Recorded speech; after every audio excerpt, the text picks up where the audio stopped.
Rishi Sunak back when he liked showing off his green credentials.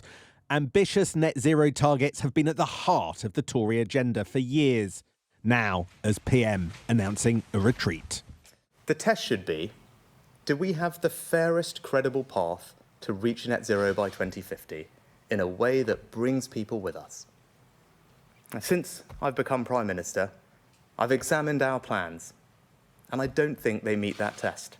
The ban on petrol and diesel cars delayed. Phasing out gas boilers watered down. He insisted this is just a new path towards the same goal.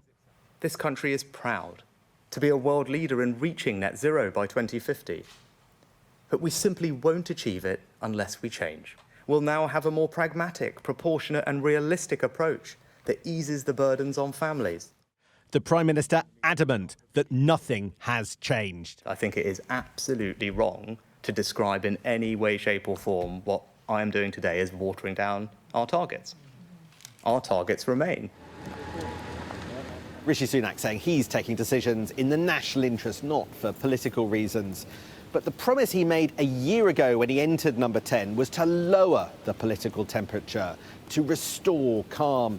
Yet, as a result of today's gamble, he has industry bosses denouncing him and blue-on-blue anger as Tory MPs worry about another U-turn. Some Tories delighted by today's announcement, but this, again, is a divided party. The Prime Minister is well aware that there's a strong section of Conservative MPs who believe that this is absolutely vital for our country, but also for our party. There is huge political downside, I think, if we become seen as a party which is sceptical about the need to decarbonise our economy and the opportunity that it represents. Rishi Sunak's attacks on short-term thinking are aimed squarely at one man. These were once Boris Johnson's targets. Today, he warned the PM not to lose ambition. For once, Labour agree with him. They would reinstate the pledge to ban new petrol cars by 2030. We would keep that at 2030 because that's what business has been investing for. That's what business expects. That's how we can meet net zero, but it's also how we can lower the fuel costs for households who have cars.